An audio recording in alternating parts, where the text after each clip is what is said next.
Henry Ford একবার বলেছিলেন, যদি আমি মানুষের কাছে জিজ্ঞেস করতাম তারা কি চায়, তারা বলতো আরো দ্রুতগতির ঘোড়া অথবা আরো বেশি ঘোড়া। কেন আসলে তিনি এই কথাগুলো বলেছিলেন?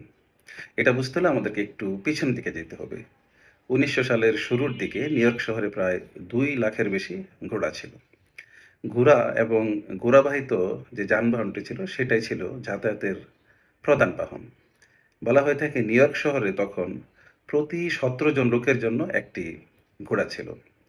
এবং 1900 সালের শুরুর দিকে ঘোড়ার গাড়ির দুর্ঘটনায় নিউ ইয়র্কে 200 ব্যক্তি নিহত হয়। পক্ষান্তরে 2007 সালে মোটর গাড়ির দুর্ঘটনায় নিহত হয় 274 জন। যদিও এই সময়ের মধ্যে শহরের জনসংখ্যা প্রায় দ্বিগুণ বেড়ে গিয়েছিল।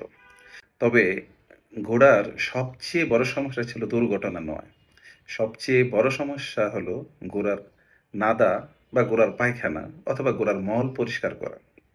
নিউ ইয়র্ক শহরে তখন দৈনিক জমত 50,000 মেট্রিক টন ঘোড়ার নাদা। এভাবে বছরে জমা হতো 1,82,50,000 টন নাদা। নিউ ইয়র্ক শহরের বিভিন্ন খালি জমিতে তখন এই গড়ে উঠত নাদার স্তূপ। কোথাও কোথাও এই স্তূপ 60 ফুট পর্যন্ত উঁচু হতো এবং রাস্তার দুধারে এই নাদাগুলো জমানো হতো।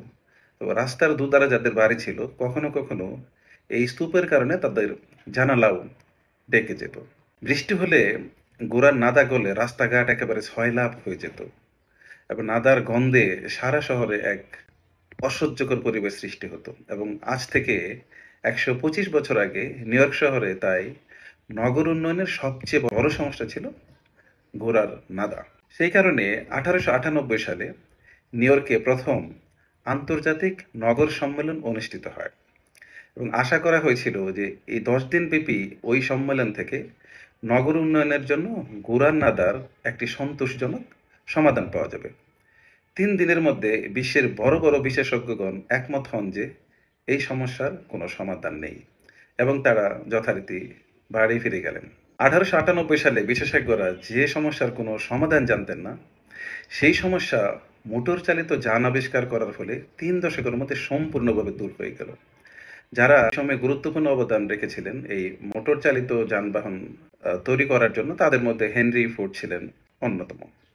তো একটা প্রশ্ন হলো, তিনি আসলে কেন এই কথাটা বলেছিলেন? এই কথাটা হেনরি ফোর্ড বলেছিলেন এটা বোঝাতে যে 1800 সালের শেষের দিকে বা 1900 সালের শুরুর দিকে তখন যাতায়াতের প্রধান মাধ্যম ছিল ঘোড়া। মানুষ কল্পনাও করতে পারতো না যে এর চেয়ে ভিন্ন কিছু হতে পারে। যদি কেউ তাদের তখন জিজ্ঞেস করতো ভ্রমণকে কিভাবে আরো উন্নত করা যায়, তারা হয়তো বলতো ঘোড়াকে আরো দ্রুত বা শক্তিশালী করে তোলো। কিন্তু হেনরি ফোর্ড ছিলেন একজন দূরদর্শী মানুষ। তিনি ঘোড়ার উন্নয়ন করার কথা ভাবেনি, বরং গাড়ি তৈরি করে পরিবহন জগতে এক বিশাল বিপ্লব ঘটিয়ে দিয়েছিলেন। মানুষ সাধারণত নিজেদের পরিচিত জগতের মধ্যেই চিন্তা করে, তারা যা জানে শুধু তারই উন্নয়ন চায়।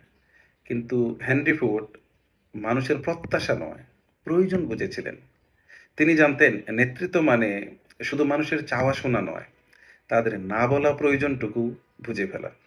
তাই তিনি ঘোড়া উন্নয়ন না করে গাড়ি তৈরি করে দিয়েছিলেন, যা মানুষের জীবন একেবারে বদলে দেয়। এর মাধ্যমে আমাদের কাছে যে মেসেজটা আসছে সেটা হলো যে মানুষ সবসময় যা চায় তা তা তার আসল প্রয়োজন নাও হতে পারে। একজন সত্যিকারের যিনি লিডার, তিনি বর্তমান সীমার বাইরে গিয়ে অনেক বেশি, অনেক দূরদর্শী চিন্তা করেন এবং সাহসী এবং দূরদর্শিতা এটাই আসলে নেতৃত্বের আসল শক্তি। যে স্ট্যাটিস্টিক্স গুলা আমি আজকে এইখানে নিলাম, এটা আপনারা খুব সুন্দরভাবে এই আকবর আলী খানের যে বইটা আছে, আজব ও জবর আজব অর্থনীতি, এই বইয়ে খুব সুন্দরভাবে পাবেন। Thank you so much.